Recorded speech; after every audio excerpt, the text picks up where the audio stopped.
स्कूलों में 8वीं कक्षा में ये फंडामेंटल ड्यूटीज का चैप्टर पढ़ाया जाता है। आज हम लोगों को फिर से उनकी फंडामेंटल ड्यूटीज याद कराना चाहते हैं जो आपने अपने स्कूल में कक्षा 8 में पढ़ा होगा। ये आपके कर्तव्य हैं, मौलिक कर्तव्य ने हिंदी में कहते हैं। और इसमें कहा गया है कि सार्वजनिक संपत्ति को सुरक्षित रखें। लेकिन हमारे देश में लोग हमेशा इस कर्तव्य को भूल जाते हैं और सार्वजनिक संपत्ति की सुरक्षा की बात तो छोड़िए, उसकी चोरी कर लेते हैं, उसे नष्ट करते हैं, उसे जलाते हैं।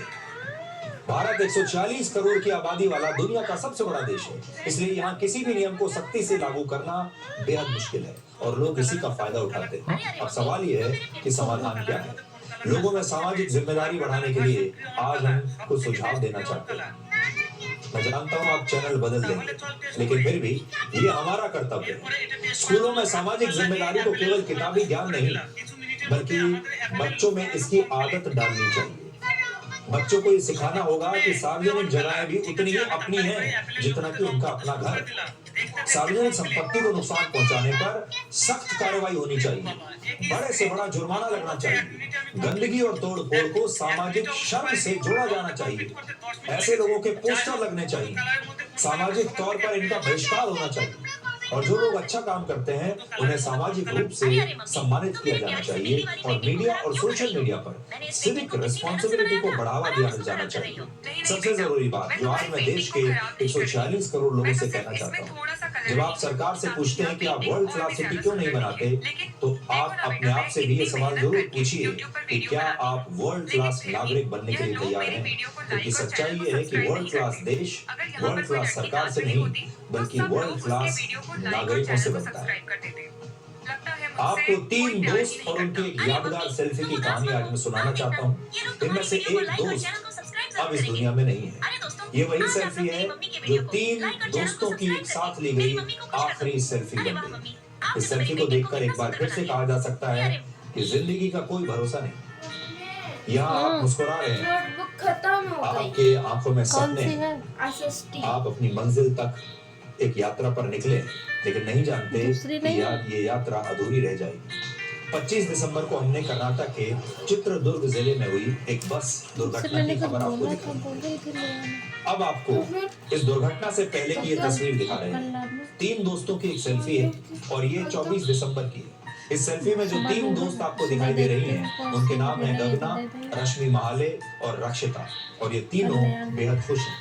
जब कोई सेल्फी लेता है तो खुश होकर ही लेता है और उस पल को यादगार बनाना चाहता है, और ये तीनों दोस्त भी यही कर रहे हैं। इस सेल्फी में पीछे एक स्लीपर बस दिखाई दे रही है आपको, देखिए ये वही बस है जिसमें तीनों दोस्त थोड़ी देर के बाद यात्रा करने वाली थी। इसीलिए सफर से पहले उन्होंने ये सेल्फी ली, और वो भी इस बस के साथ।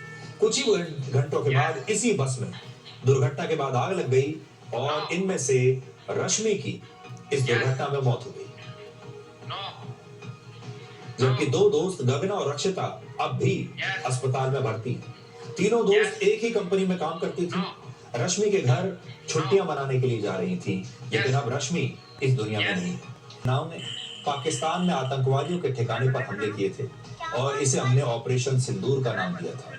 ठीक उसी तरह से अमेरिका ने नाइजीरिया में ईसाइयों की हत्या के बाद वहां के आतंकवादी संगठन ISIS के 2 ठिकानों पर 25 दिसंबर को एक हवाई हमला किया है, और अमेरिका के राष्ट्रपति डोनाल्ड ट्रंप ने खुद ही सोशल मीडिया पर इसकी जानकारी दी है।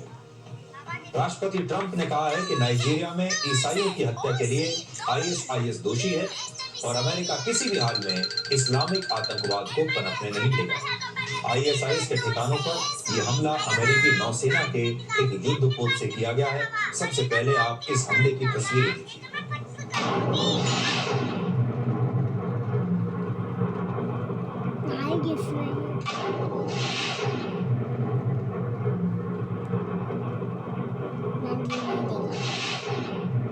उसके बाद छोटा चम्मच, उसके बाद बड़ा चम्मच, वो कितना बड़ा चम्मच, उसके बाद तो चम्मच और उसके बाद पिज्जा देगा,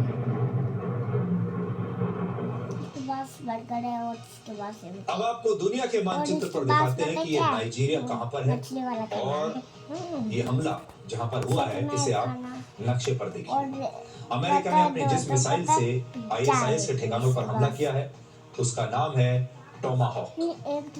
क्रूज मिसाइल्स जो है ये मानी जाती हैं टोमाहॉक क्रूज मिसाइल। ये मिसाइल करीब 2500 किलोमीटर की दूरी तक हमला कर सकती है और अमेरिकी नौसेना ने ऐसी 10 से ज्यादा मिसाइल से ये हमला किया। ऐसी एक मिसाइल की कीमत करीब 22 करोड़ रुपए है। यानी अमेरिका ने इस हमले में सिर्फ मिसाइल्स पर ही 220 करोड़ रुपए से ज्यादा पैसा खर्च कर दिया। हालांकि इतने खर्च के बावजूद अमेरिका ने अब तक ये नहीं बताया कि इस हमले में आईएसआईएस को नुकसान कितना हुआ।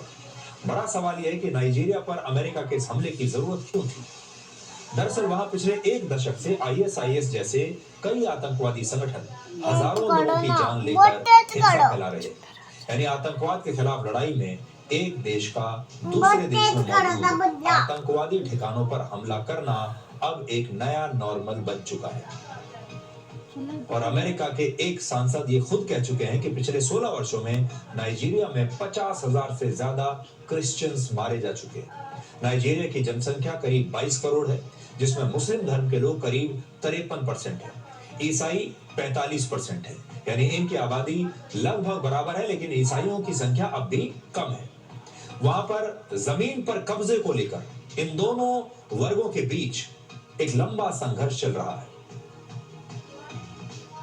और यहां रुकते हैं छोटे से ब्रेक के लिए और ब्रेक के बाद हम कुछ और खबरों को आप